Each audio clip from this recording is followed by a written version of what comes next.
Monday Night Raw, July 3rd, 2023. Most of us have been to school, right? You ever did your homework 5 minutes before you turned it in? Like y'all just forgot, wasn't paying attention. So you got up early, or maybe on your way to school, you just jotted down a bunch of stuff and then turned your homework in just so you can say you did it. That's what Raw was. This show was so clunky. It was so boring. It furthered almost nothing throughout the entire show. The crowd died at a certain point, never came back, for the most part. It was a tragic show, painfully boring show. But we got to talk about it since we're here. Seth Rollins starts the show. I hate the Saturday Night Live entrance where we got to say, welcome to Monday Night Raw. Like, do we really need to be welcome to a show? Like, we know what we're watching here. Then he decides to give a review of Money in the Bank, which we also don't need. And doesn't make sense to me, but whatever. He is interrupted by Cody, and Cody is wearing his gear. So we're thinking, okay, Cody's about to be up to something. Then Brock Lesnar's music plays. Brock and Cody immediately brawl. It's a very short brawl where Cody ends up hitting a Cody cutter on Brock, and Brock flees. He runs off. So Cody is done for the most part. We never know what he was going to talk to Seth Rollins about. We didn't get that far. And then Judgment Day came out because they always start Raw. So let's stop right here and then do the Cody stuff. So then Cody went to the back. He put on his suit, and he said that he will fight Brock Lesnar anywhere, anytime. He'll fight Brock Lesnar every day. And that was pretty much it. No official challenge was levied towards SummerSlam. But that's obviously the direction that we're going in. Perfectly fine and expected. I would have wanted to do things in a more creative way. Just having Brock saunter down to the ring and then they get into a fight just seems very, lackluster,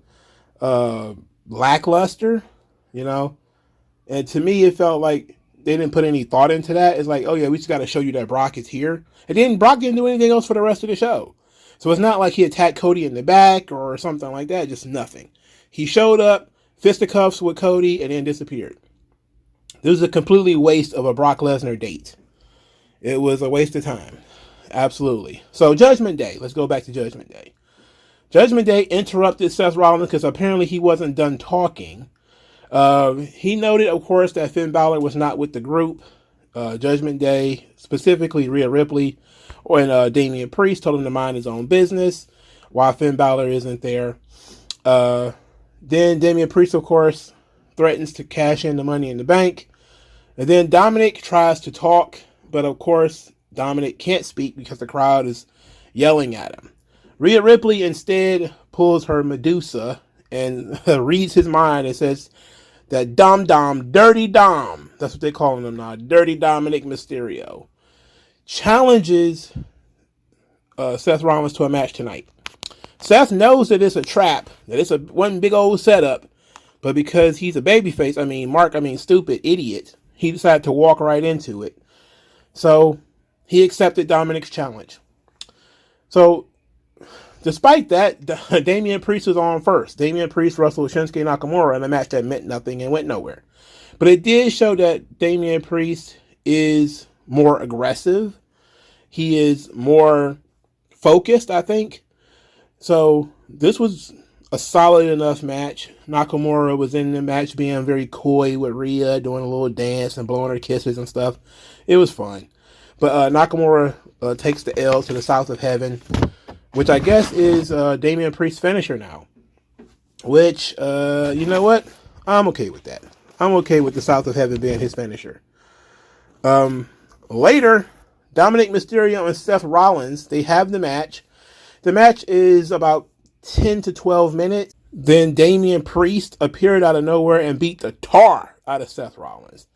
He was throwing them all over the barricade, just kicking them all in his ass.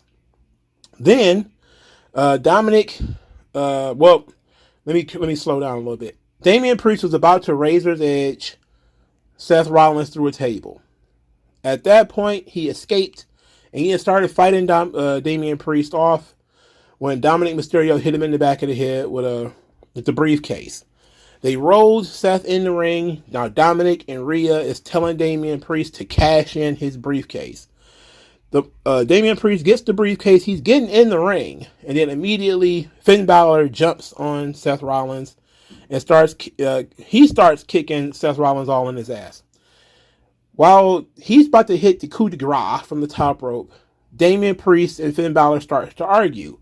And Finn Balor is telling Damian Priest, I would have been world champion if it wasn't for you. It's your fault, yada, yada, yada. Damian Priest is trying to tell him, I'm trying to cash in this money in the bank. What are you doing? You're interrupting, you're interfering, you're in the way. Which, of course, now we know that Damian Priest was given the money in the bank for storyline reasons. And that storyline reason being, this is what's going to drive the wedge in Judgment Day. They both want to be the champion. Balor just wants to hurt Seth Rollins, while Damian Priest wants to be the champion. So they kind of want two different things, but Finn Balor also wants to be the champion too. So it's not just a matter of he just wants to beat up Seth Rollins for no reason. He wants to beat up Seth Rollins and take the title. So while those two are arguing, Seth Rollins slips away, gives Dominic a pedigree, and goes about his day. Now, at the end of the show, Finn Balor and Damian Priest are arguing. Rhea Ripley is trying to aid Dominic, who is all beaten up. And once again, Judgment Day starts the show and ends the show. Starts the show and loses at the end. Even though it was technically a loss by disqualification for Dominic this time. The Dominic-Seth Rollins match was fine. I could have done it without it, though. Mainly because I don't think Dominic, he's stronger the less he works. The more contact you make with Dominic, the less over he gets. So the hit and runs are really, those things that really work. Him hitting and hiding behind Rhea, that really works. The more you put him in matches and he gets beat up, or pinned or whatever, the less it means when it actually happens. Therefore, you should do it as little as possible.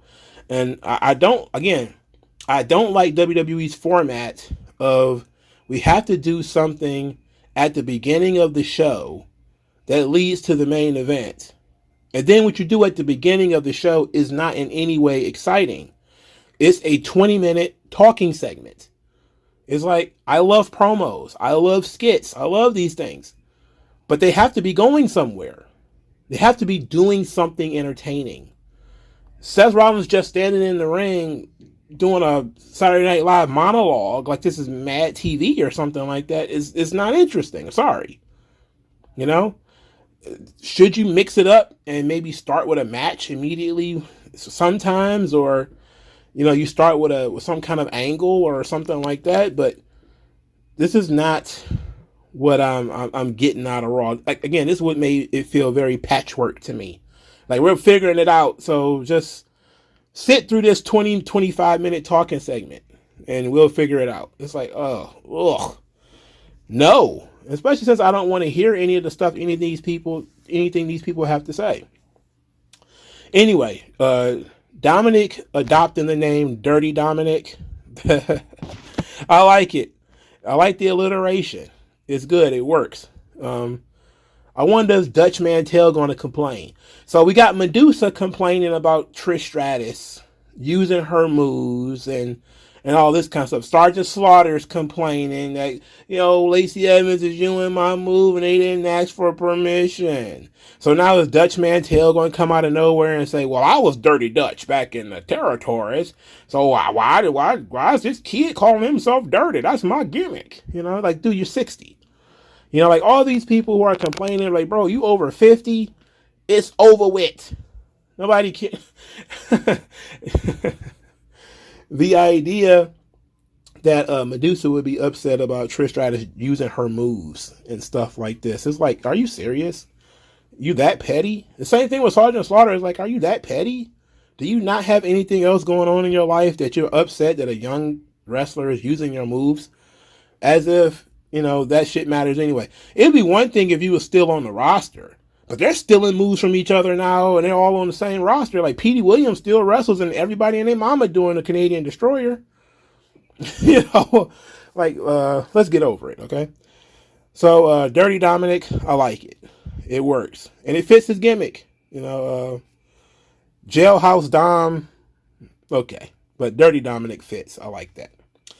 All right, so after the Seth Rollins Judgment Day, all that stuff, that we got in the first match, which of course Damian Priest and Shinsuke Nakamura, we got Ronda Rousey.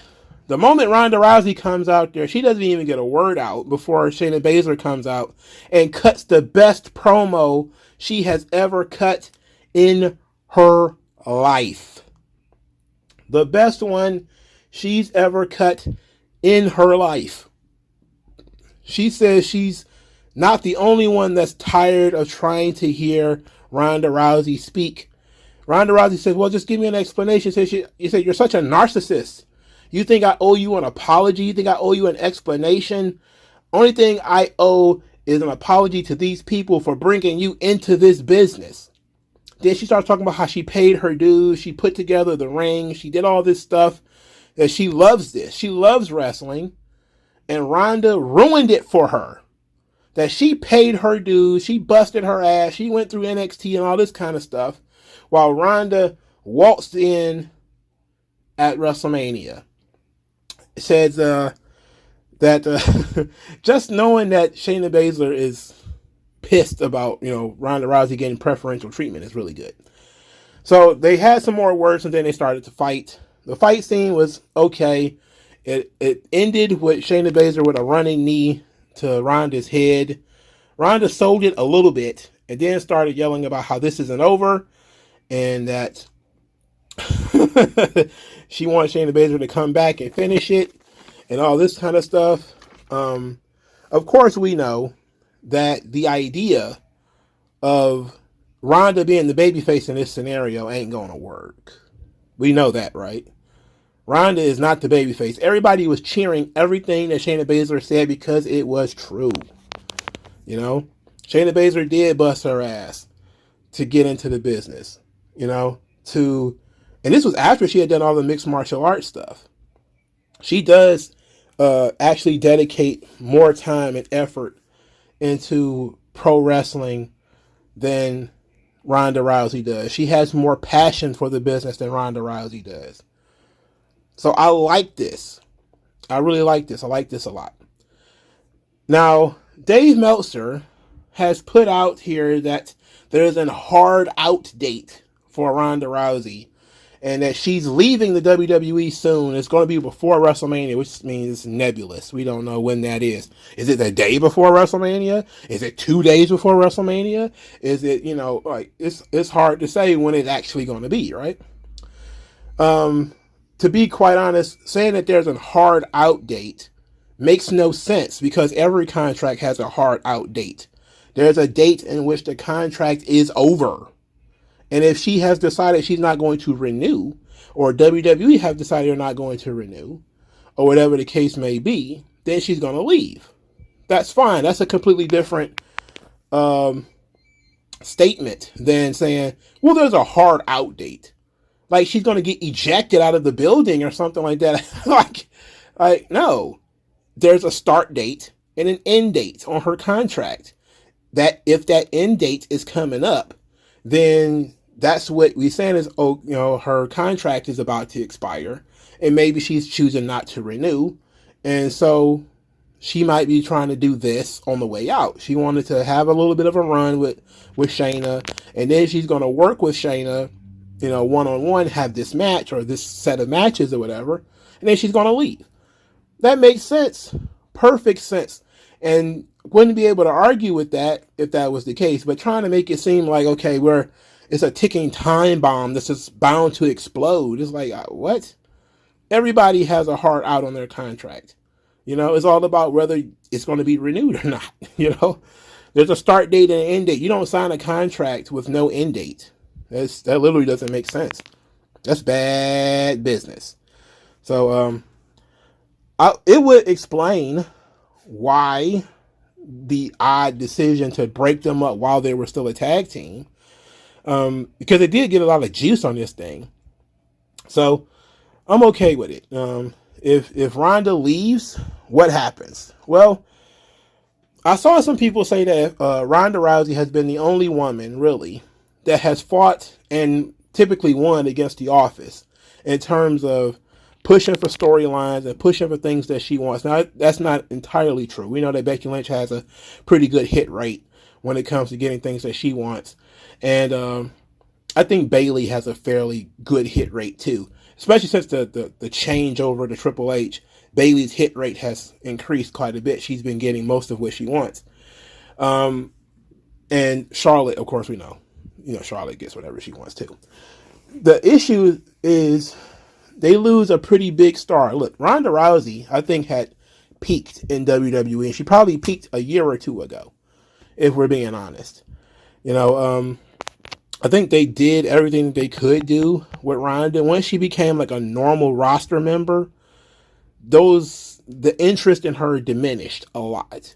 I think the WrestleMania main event was the peak. She should have taken an extensive vacation, not just to have the baby and the pandemic and come back. She should have been gone for a while, like a year or two. They should have treated her a lot like Brock Lesnar, where she comes in every once in a while and she dominates when she does come in. She puts on a pretty good fight against other people. But once it became Ronda Rousey wrestles every week on Raw, her star diminished quite a bit. If you're going to keep Ronda Rousey around, you want to keep her name value, you have to treat her like a special attraction. That's what she was. That's what she was always meant to be. She could not be the every week woman. She does not have the skill set. And during that time, she could have been training and all that kind of stuff and gotten better as a character and better as a promo. But trying to put her on TV every week is what failed Ronda Rousey. I think her passion just vanished doing house shows and all that kind of stuff. It just fluttered away. And it might come back if she does actually leave for a little while. She might be gone for a year or two, maybe. And then she may get the itch and come back. But by then, she might have been gone for a little while and we might be better off. But it's definitely a situation where Ronda needed to go away and be treated like a special attraction. And also not to smash her over so much. Like I said treat her like Brock Lesnar, but at the same time, there was an aura to Brock that they maintained that they did not maintain to Ronda because she was wrestling on TV every week. So she needs that long break that Brock got, maybe a year or 2 or 3. And then she needs to come back, probably get paired up with a manager or something like that, and treat it differently. And I think that you could probably get more money out of Ronda that way than her being on TV every week, because that's no good. That ain't working. All right, now speaking of wrestling every week, Maxine Dupree and Chad Gable and all of them, they're backstage, they're practicing. She's practicing a chin lock, a headlock on Otis and everything there. Gable's talking about how he's a 5-star coach and all this sorts of nonsense, and they're about to wrestle the Viking Raiders. So it's a 6-person tag match, Alpha Academy and Maxine Dupree versus Valhalla and the Viking Raiders.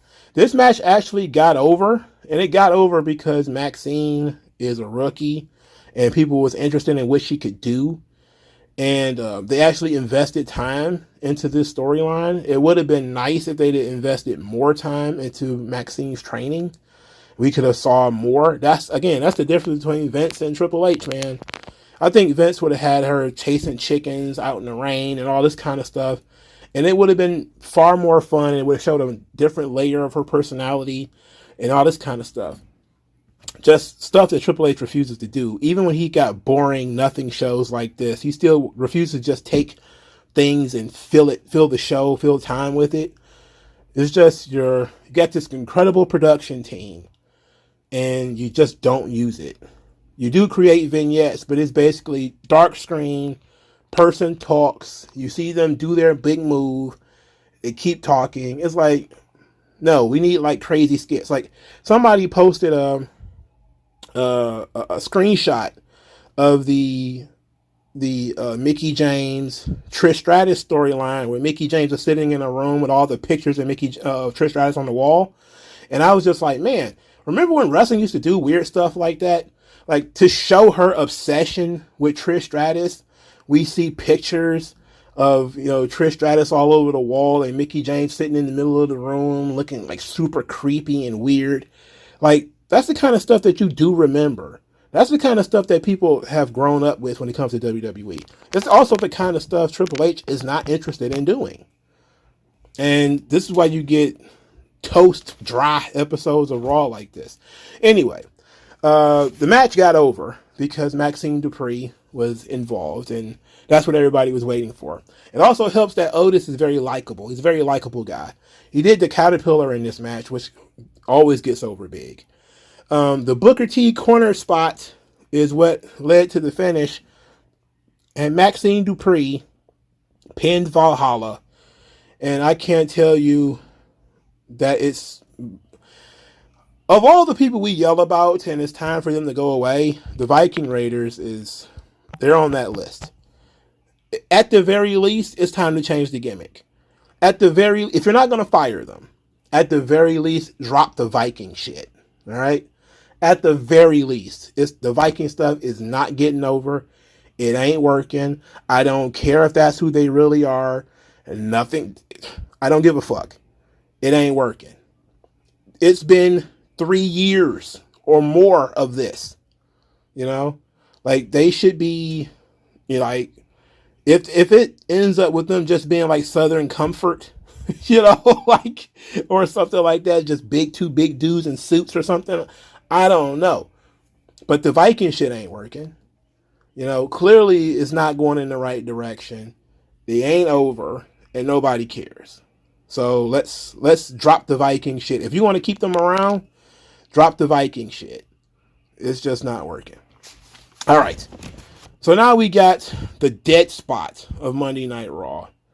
The number one contenders turmoil match for the women's tag team titles, in which nobody cared about any individual person that came out of the shoot.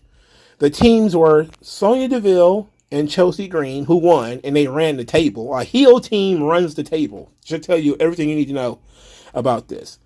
Their opponents were Dana Brooke and Tegan Knox. Two characters who, it seems like, RJ City pulled these names out of a Tumblr or something like that. Who the hell thought that Dana Brooke and Tegan Knox was a good idea? Based on what? Nikki Cross and Emma were a tag team. Now, this, of course, is based on the storyline of Nikki Cross being obsessed with Candice LeRae, which is why, somebody posted a picture of the Mickey James thing. They said, oh, is this the direction that they're going in? I'm like, well, we could have done that weeks ago. Again, the Nikki Cross Candice storyline has been going on for months. They haven't been touching on it, but it's been in production for months, since at least January. All right. It's been at least 6 months, maybe even longer. And they haven't done anything with this story. So most people don't even know that it's real, that it's been going on that long. But it has. Okay. Remember when she used to stalk Candice LeRae? Like, it's ridiculous. But then they made Emma her partner because they didn't have anything else for Emma to do, unfortunately. Then Candice LeRae and Indy Hartwell were partners. That makes sense because they were partners in NXT. And then Katana Chance and Kaden Carter were partners, which of course makes sense because they're like the legitimate only tag team in this entire match. Speaking of which, Kaden Carter and Katana Chance, Kaden Carter, and Katana Chance, they almost died twice in this match. One, I think it was Katana Chance. She slipped on a springboard moonsault and almost like banged the back of her head on the ring. Oh boy, you can't do that. You can't keep making those mistakes.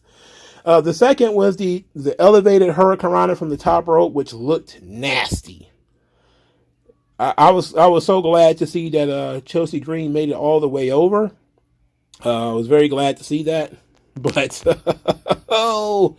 It was nasty. I can tell you that much. All right. The match sucked. Nobody cared about anybody in this match. It was a sand pit of crowd reaction and interest. Nobody gave a damn. Sonya Deville and Chelsea Green beat everybody. So how about that? Goes to show that how much they care, because Sonya Deville and Chelsea Green have been footballs and treated like goddamn tennis balls for weeks. And now all of a sudden they beat everybody. That's crazy. They did a Bronson Reed vignette, which is exactly what I was talking about before, where Bronson Reed just talks and then they intersperse him splashing people or beating people up. He's talking about how fear got him where he is because he likes to break people. And fear keeps people in order. He is inescapable and all this kind of stuff. Okay. It was fine. It wasn't great. It wasn't terrible.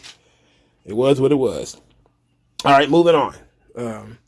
Becky Lynch. Becky Lynch comes out there to cut a promo, and this thing with Trish Stratus ain't working either. Becky Lynch talking about how she can't move on from Trish. She wants to end it right here, right now. She calls out for Trish. Trish comes out. She's wearing the face mask, though, the nose guard. Becky Lynch is laughing at her. So then Trish tries to offend the audience by saying that even with this mask on, she's prettier than Becky and prettier than the entire audience. The audience doesn't seem to care about that, but they tried to boo. It's like they tried to muster up fucks to give, but they just couldn't do it. There's not enough energy in their bones. So she says she's not medically cleared. Becky Lynch calls out Zoe. Trish says, that's not a good idea. Becky Lynch talks about how she wouldn't have won the match at Saudi without Zoe Stark. So then Trish says, yeah, Zoe Stark is my pupil. She could probably beat you, but I am the greatest of all time. You're not on my level. And so we start going back and forth with this. Becky Lynch starts talking about how Trish Stratus is just there to get the rub and to promote stupid magazines, which she paid to be on the cover of.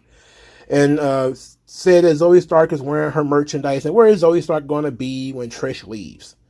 So Trish says that Becky tried to break the face of the division and that she was just jealous. But she agreed to have a match, Zoe Stark, Becky Lynch, next week. She said she's got to get out of Baltimore, and then she called them Balta-less, which I thought was funny. That was the only thing about this I thought was entertaining. This ain't working. The heel Trish Stratus is not really clicking. I don't think she believes in what she's saying. I think that she's just saying her lines, but the crowd doesn't dislike Trish. Like, they've given you real reasons why you should dislike Trish, but they haven't really connected. They don't hate Trish Stratus. They just don't. And it's a lot different than when they were talking about Becky Lynch before. Remember when Becky Lynch was a heel, people were saying, oh, the fans are not, they're not connecting with Becky Lynch. She still gets babyface reactions and all this kind of stuff. It's like, well, yeah, she was a heel that people actually liked. Trish Stratus is somebody that they like who's acting heelish, and they're not really sure if they want to boo her or not. And they're not giving Trish enough material, and maybe she doesn't have the wit to actually get the responses that she's looking for. But she's struggling out there. Trish is still not a terrible promo, but it's not working. This angle is not over. Not really. And I think part of it might be the same thing that I was talking about with Ronda Rousey, in so much that Trish is there every week. And it might actually work better if Trish was not there every week. I don't know. I can't tell you. I can't tell you for sure. All I can say is I was listening to the crowd reaction. They didn't seem to give a shit at all about what Trish Stratus or Becky Lynch was talking about. They oohed and awed at the personal digs that Becky was throwing out there, but that was about it. They really didn't react to much else when it comes to these two women, and that's been going on for a while. Moving on, they kept doing recaps of Money in the Bank throughout the night, which made this feel like Velocity. You know, it felt like I was watching an episode of WWF Metal, where we're constantly seeing what happened at Money in the Bank. People are constantly talking about what happened at Money in the Bank, and we're not adding anything to it. Like, I don't even know why we were talking about the Bloodline tonight, because nobody who is even related to the Bloodline is on this show. So why are we even discussing it? Let's just move forward. Talk about the Bloodline on SmackDown, you know? You want to focus on Money in the Bank because Damian Priest is going to be out there? Okay. You know, you want to do the Money in the Bank thing because EO is going to be coming out there at some point? Okay. But you want to just talk about the entirety of the show and eat up time with highlights and all this kind of stuff? It's like, sometimes you have to get the idea that if people miss something, let them miss it. You know, like I know WWE, their storytelling style is to show tons and tons and tons of highlights to catch people up. But when it's something like as important as Money in the Bank, if you chose not to watch it, then you should just be like, you don't know what happened. Too bad. You know, we're moving on. We're moving forward. And I'm not saying do that all the time. What I'm saying is you shouldn't show everything to make watching the show optional, you know? Like, don't show everything so much that the show becomes optional. Like, I don't need to watch it. They'll just show highlights on Raw, and they'll put highlights up on YouTube, and there'll be highlights on TikTok, and there'll be highlights on Facebook, there'll be highlights on Twitter, highlights on Instagram. There's highlights everywhere. And that's why you probably don't need to do highlights on Raw. Anyway, they show highlights of the Logan Paul Ricochet spot because they were going to go into a story about that. They showed backstage Logan Paul and Ricochet brawling, and it actually looked pretty good. Logan Paul can throw punches. That's one positive thing I can say. His punches look decent. Him and Ricochet got into it. Ricochet says that he didn't appreciate things that Logan Paul has said, but he's seen what Logan Paul can do in the ring, and he knows that Logan Paul can hang. But doesn't respect how Logan Paul trash talked him behind his back. He's going to challenge him to meet him face to face next week. So it seems like they're going to go with Ricochet versus Logan Paul at SummerSlam in some kind of gymnastics match, which ought to be fun. You know, as an undercard match, it's the biggest match Ricochet's been a part of. I know he wrestled Brock Lesnar, but that match was 15 seconds, so fuck off with that. This is the biggest match Ricochet's ever been a part of. He's going to get to do spots with Logan Paul. So that ought to be fun. As an undercard, sort of upper mid-card thing, this is fine. You know, really good for Ricochet. I'm very proud of him. You know, he hung in there when people kept telling him to quit and telling him to leave. He hung in there, and now he's finally in a decent spot because Triple H took over. And he's actually winning matches, and he actually looks somewhat legitimate. Okie dokie. Women's World Title match, Natalya versus Rhea Ripley. People have said this was Natalya's best match in years.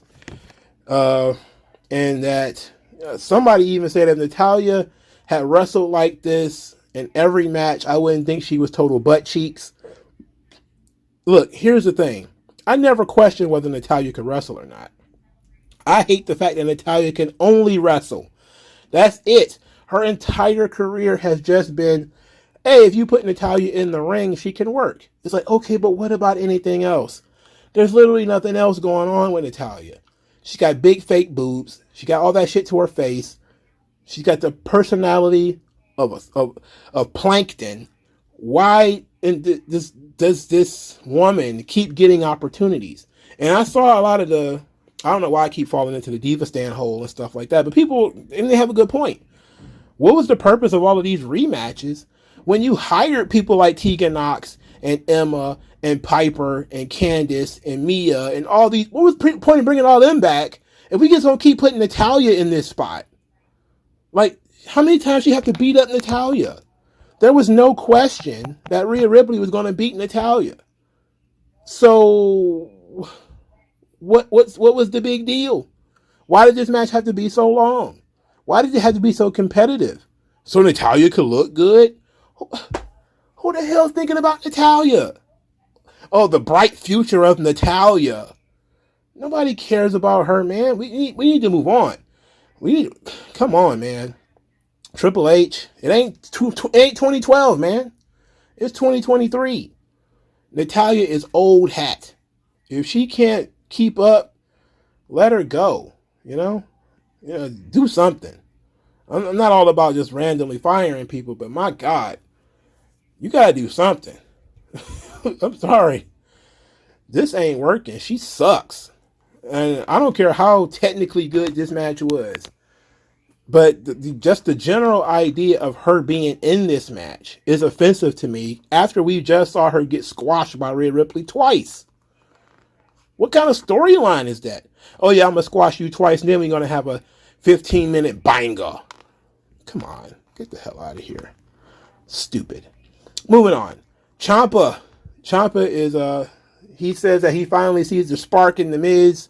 And it's a good thing because that's what he wants to fight The Miz. And seeing that spark, seeing that energy, he wants The Miz to bring that to the no DQ match. The Miz told the story, says that everybody he's ever mentored, taken under his wing, is gone. The last person who called him a coward is gone. And he's still here because he's The Miz and he's awesome, which is a very good point. The Miz is still around, despite the fact that every time he gets into any type of situationship, relationship with somebody, they get over. And then people start talking about how they're so great, when in reality, it's almost always because they were working with The Miz that they got over. And, I mean, Alex Riley, what's that other bum? That bum everybody pretends to like, Aaron Stevens, Damian Sandow. I know you pretend to like him because you ain't watch him in TNA, you ain't watch him in NWA, you ain't watching him, so you don't really care. You're being phony. He was doing entertaining stuff, being The Miz's stunt double, but it was only because he was working with The Miz. If he'd have did that with anybody else, it wouldn't have worked out. Danielson, of course, they put Danielson with The Miz. They do this because they know it works. And it's about time for The Miz to get the credit that he deserves. All right, so the final thing here is Matt Riddle versus Giovanni Vinci. Matt Riddle won the match. Was jumped by Imperium and then saved by Drew McIntyre. Then Matt Riddle and Drew McIntyre decided to go out for pints and all this kind of stuff, which probably isn't a good thing considering Matt Riddle just got out of rehab, but I guess we're not supposed to know that. so it don't matter too much because we're not supposed to know he just got out of rehab. Anyway, Gunther and Drew McIntyre staring at each other, which is leading into, of course, probably their big SummerSlam match. Now, the whole Drew McIntyre is leaving WWE stuff was mocked, apparently, at the Money in the Bank show, the post-show thing, where Triple H is like, oh, yeah, me and Drew, we were sitting in the room laughing at all of these ridiculous news reports, which might be true, might not be true, who knows, but it's pretty funny that they would go that far to say that. Like, oh yeah, we were laughing at your silly games. Drew was never going anywhere. And the dirt sheets keep putting stories out there, that Drew was waiting for a strong storyline in order to return. And it was like, maybe you might be able to get away with that.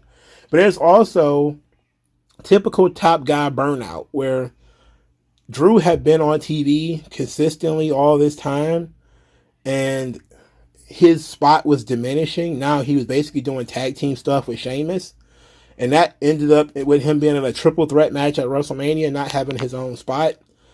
And so they took him off TV for a while, then reintroduced him he's still facing the same opponent, but now he's a solo act. He's coming in stronger, and he's getting better reactions, I think. So he's no longer tied down with Sheamus and the Brawling Brutes or any of that kind of stuff. So it took them a while to let I don't know how to put it to let people miss Drew McIntyre so that when he comes back he could be a strong opponent for Gunther. Will he win the Intercontinental Championship? I would be surprised if he did. I don't see the purpose in putting it on Drew right now. I would have preferred if Drew would have come back as a heel and beat the shit out of Seth Rollins and we went that direction with Drew McIntyre. But since they're elevating Damian Priest, they probably figured they didn't need to turn Drew McIntyre heel, which is fine. But this episode of Monday Night Raw was absolutely abysmal. It was the worst possible thing. It was boring. Very little happened. Yeah, Brock showed up, but that was within the first 10 minutes of the show, and then nothing else happened.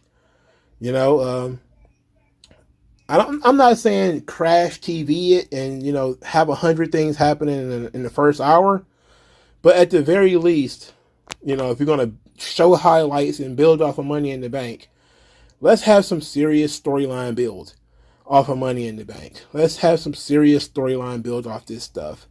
You know, you could have had Judgment Day in the locker room arguing before the show, and then maybe Rhea asks Finn to go away. Like, we got a plan tonight. We can't have you in the building. You got to leave. And then, out of respect, he leaves, but then he turns around and comes back later. Like, there's a lot of little things you could do that even builds off the stuff that they were planning to do on this show. Like doing actual recordings of, you know, Maxine Dupree taking bumps. You know, her learning how to do a suplex. Her, you know, hitting the punching bags and all that kind of stuff, like the Rocky music playing and all this kind of stuff. There's a lot of things you could do based off the storylines that they already had on the show that would have varied things. It wouldn't have been just random backstage promo. It wouldn't have been just random in-the-ring promo or long in-the-ring promo. It made things more interesting, but the thrill is gone, man. I don't know what's going on. But what do you guys think? Like, share, subscribe. I'll talk to you guys later. Happy 4th of July to all of my Americans, and I'll talk to you guys later.